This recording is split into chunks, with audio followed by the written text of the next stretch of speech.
Lalu saya melihat ke atas. Terus saya bilang begini, ini bukan geledek, bukan. Demi Allah, enggak, saya enggak ada niat untuk geledek. Saya cuma bilang, parah, enggak setuju, turun. Dan sampai sekarang belum ada yang turun. Kalau ada yang turun dari atas kita takut juga, bos. Masalahnya besar itu kan. Dia cuma lihat aja begini.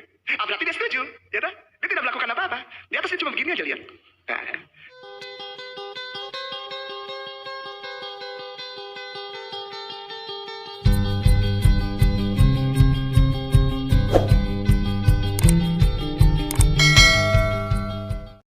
Halo teman-teman, berjumpa lagi dengan Brother Phil. Kali ini kita akan membahas video dari Ustadz Kaimana. Mari kita saksikan video berikut ini. Bismillah, ar-Rahman, sampai terakhir, sampai asyhadu an la ilaha illallah, terus. Sampai selesai saya tanya, sekarang ini agamamu apa? Islam, Bung. Karena saya biasa dipanggil Bung, karena saya dari Ambon. Islam, Bung. Allahu Akbar. Lalu saya melihat ke atas. Terus saya bilang begini, ini bukan geledek, bukan. Demi Allah, enggak, saya enggak ada niat untuk geledek. Saya cuma bilang, parah, nggak setuju, turun. Dan sampai sekarang belum ada yang turun. Kalau ada yang turun dari atas kita takut juga, bos. Masalahnya besar itu kan. Dia cuma lihat aja begini. Berarti dia setuju, ya dah? Dia tidak melakukan apa-apa. Di atasnya cuma begini aja lihat. Oke teman-teman, cuplikan awal itu adalah intermezzo saja. Dan saya buktikan bahwa orang Kristen biasa-biasa aja mendengar hal begitu. Karena Tuhan orang Kristen tidak perlu dibela. Dia Maha Kuasa. Kita lanjutkan. Berarti dia setuju. Dan sejak saat itu saya punya kekuatan lagi. Berarti boleh ini jemaat ini disyahadatkan. Mulai masuk dengan ayat-ayat yang mengatakan bahwa Yesus tidak pernah jadi Tuhan dan tidak pernah jadi juru selamat. Dia adalah seorang laki-laki Muslim. Dan dia mengabarkan Islam. Shema Yisrael Adonai Eloheinu Adonai Echad itu bukan kata-kata gereja. Itu adalah Adonai Eloheinu Adonai Echad. Adonai Eloheinu Adonai Echad. Echad. Adonai Eloheinu Adonai Echad. Echad. Ahad. Ajarannya adalah kul huwallahu ahad. Dan aku sebarkan itu cerita itu. Oke, kita baru saja mendengarkan bagaimana Ustadz Kaimana mengatakan bahwa Yesus adalah seorang Islam. Sementara yang kita lihat di dalam praktek kehidupan Yesus tidak mencerminkan apa yang diajarkan Islam.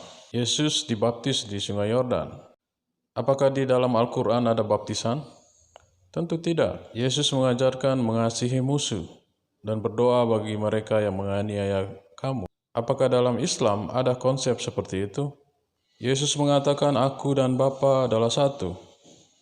Dan bukan cuma itu, di ayat lain Yesus mengatakan apa yang dikerjakan Bapa itulah yang dikerjakan anak. Di ayat lain juga mengatakan anak menerima hormat sama seperti hormat kepada Bapa. Dari kata Bapa dan anak saja, Yesus sudah tidak mencerminkan seorang Muslim. Kenapa demikian? Al-Ikhlas ayat 3. Dia tidak beranak dan tidak pula diperanakan. Jadi konsep bapa dan anak tidak ada di dalam Al-Quran. Ini membuktikan bahwa Yesus bukan seorang Islam. Petrus salah seorang Hawariin, sahabat dari Isa alaihissalam, yang namanya Yeshua HaMashiach itu, Yesus Kristus itu. Ada seorang Hawariin, ada seorang sahabatnya dia yang di Kristen dikenal dengan 12 rasul itu, 12 disciples itu, muridnya dia itu. Dia tarik Isa, tarik ujung gamis, dia ditarik. Ya Rabuni katanya, ya guru, ya Yesus, kenapa engkau ajarkan kita diulang-ulang terus kata-kata itu hanya satu ayat saja, tidak sampai selesai. Kau ajarkan kami doa Bapa kami Abana sampai amin. Tapi ayat itu kenapa kau ulang-ulang tidak pernah selesai? Beliau Isa ibnu Maryam, beliau Yeshua HaMashiach, beliau Yesus Kristus menjawab demikian. Aku tidak punya hak untuk mengaminkan ayat tersebut. Nanti akan datang seorang laki-laki. Tutur katanya manis semata-mata. Tak ada dusta pada bibirnya. Dia yang akan menyelesaikan ayat tersebut. Oke, kita dengarkan bersama tadi bagaimana cerita dari Ustadz Kaimana. Dan selama saya menjadi seorang Kristen, tidak pernah saya membaca ada kisah seperti itu di dalam Alkitab, baik itu perjanjian lama maupun perjanjian baru. Jika saja para pendengar dari Ustadz Kaimana ini kritis, tentunya mereka akan menanyakan sumber dari kisah tersebut. Dan saya kira Ustadz Kaimana juga tidak bisa menunjukkan dari mana asal kisah tersebut. Karena kisah itu hanya berada di dunia hayal. Namanya Etmak Ahmad Muhammad.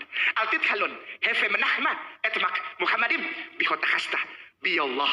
Yohanes pasal 16 ayat 13. Nangis dan stop saya.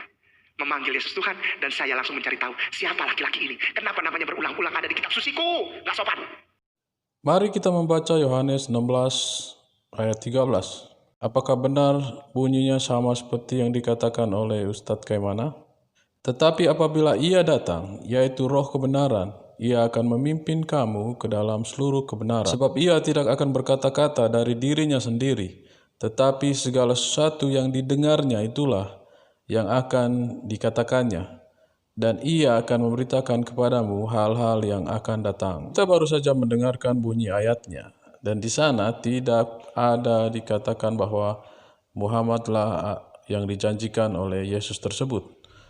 Dengan jelas di sana dikatakan roh kebenaran. Jika teman-teman membaca kelanjutan dari ayat itu, justru menunjukkan bahwa Yesus adalah Tuhan. Sekali lagi, kelemahan dari teman-teman Muslim adalah mereka mengambil satu ayat dan membuang ayat-ayat yang lainnya. Sementara Alkitab diturunkan bukan per ayat. Kenapa yang diarahkan oleh semua kata-kata Kristus ini, kata-kata Yeshua HaMashiach ini, hanya Etmak, Ahmad, Muhammadim. Siapa ini laki-laki ini? Orangnya tidak tinggi katanya, sampai detil ada cerita begitu. Orangnya tidak tinggi, tidak pendek. Kulitnya putih, kalau dia naik kuda atau naik unta, kena sinar matahari, pipinya jadi merah. Sampai sedetil itu. Di sebelah kanannya ada 5.000 tentara, di sebelah kirinya ada 5.000 tentara, dan mereka masuk kota yang kudus. Ini siapa? Yesus tidak pernah punya pasukan. Laki-laki ini ada siapa ini ada di dalam kitab suciku? Tapi ini bukan Kristus, bukan Yeshua HaMashiach, bukan Yesus Kristus, bukan Isa alaihissalam. Siapa laki-laki ini? Dia masuk kota kudus pakai pasukan 10.000 lagi. Siapa laki-laki ini? Rambutnya tidak lurus, tidak keriting. Rambutnya bagaikan ombak di Syam el Sheikh. Apa itu? Tempat nyebrang Nabi Musa itu, jarak teluk terdekat itu. Mesir, ya, menuju padang paran itu. Jadi dia mau nyebrang itu jarak terdekat Syam el Sheikh. Jadi rambutnya tidak lurus, tidak. Ini siapa kok sampai detil-detilnya diceritakan di tempatku ini? Dan akhirnya aku menyerah dengan cinta Rasulullah kepadaku. Dia bukanlah seorang bapak dari seorang laki-laki, tapi dia adalah Nabi Allah. Dia menanggung berat bebanku untuk mengabarkan din Islam bagiku. Saya nangis dan saya jatuh cinta sama beliau. Mendengar Ustadz Kaimana bercerita, ingin rasanya saya menangis. Menangis bukan karena terharu, tetapi menangis karena tidak bisa menemukan cerita seperti itu di dalam Alkitab. Mungkin Ustadz Kaimana punya Alkitab versinya sendiri, dan itu pun ada di dunia hayal. Saya berharap teman-teman Muslim berani untuk menanyakan sumber cerita yang disampaikan oleh Ustadz Kaimana, karena di dalam Alkitab tidak ada kisah seperti itu. Jangan-jangan yang disuguhkan kepada teman-teman Muslim hanyalah cerita dongeng karangan Ustadz Kaimana. Ustadz boleh minta tolong ketik Yesaya, Y-E-S-A-Y-A, Yesaya pasal 29 ayat 12. Yesaya pasal 29 ayat 12. Ada ustadz-ustadz yang udah ikutin aku sejak Namira, terus dia bilang ini ayatnya ganti-ganti nih. Iya, ini bukti bahwa sebetulnya Bible itu isinya cuma dua. Pertama tauhid, nama Allah. Yang kedua cerita tentang akan datangnya seorang penyempurna yang menjadi rahmat bagi seluruh alam sampai dijadikan doa. Baru kata Adonai Eloheinu melech ve'olam. Yuk Yesaya pasal 29 ayat 12. Iya 29 ayat 12. Ustaz paketnya cepat juga ya, banyak juga bagi-bagi Ustaz. Mantap, cepat langsung dapat, luar biasa, barakallah Ustaz. Ada yang sudah dapat, saya minta tolong dibacakan, tapi Allah kabir. Ustaz itu cepat juga ya, tolong bacakan, jangan saya yang baca. Nanti saya dibilang bohong. Pakai mic. Nah, Fadil. Ya, ada yang bacakan atau saya bacakan saja sudah. Nah, Ustaz. Ya, ini dan apabila kitab. Ini betul ini? Ya. Ya, dan apabila kitab itu diberikan kepada seseorang yang tidak dapat membaca dengan mengatakan, baiklah, baca ini, maka ia akan menjawab, aku tidak dapat membaca. Sekali lagi Ustaz ya, tapi Pelan-pelan. Ustaz ini ya agak mungkin temponya. Suaranya indah sekali. Ustaz ini penyiar ya. Suaranya enak banget ya, empuk gitu. Ustaz, nah, Pelan-pelan. Fadil Ustaz ya. Baik. Dan apabila kitab itu diberikan kepada seseorang yang tidak dapat membaca dengan mengatakan, baiklah, baca ini, maka ia akan menjawab, aku tidak dapat membaca. Atau jika kitab itu diberikan kepada orang tidak dapat membaca dengan berkata, tolong bacakan ini, orang itu akan menjawab, aku buta huruf. Syukran Ustaz, syukran katsiran. Ditegaskan namanya Ahmad, namanya Muhammad, tidak tinggi, tidak pendek, kulitnya putih. Begini. Ini tutupannya Yesaya. Kitab ini kalau ditanyakan kepada saudara kita Kristen dan Katolik, ditanya aja, kitab ini isinya kitab mereka ini. Emang ada nabimu yang buta huruf? Yang diberikan kitab itu diberikan kepada nabi atau kepada umat? Nabi. Ada nabimu yang buta huruf sampai kitab diberikan oleh Jibril alaihissalam memberikan kitab kepada Nabi alaihissalam, dan Nabi itu buta huruf. Dia bilang nggak ada Gabriel, nggak ada nabi, semua orang hebat. Oke teman-teman, kita sudah melihat bagaimana Ustadz Kaimana mengutip Yesaya 29 ayat 12. Apakah Yesaya 29 menyatakan tentang Muhammad? Mari kita baca ayat sebelumnya.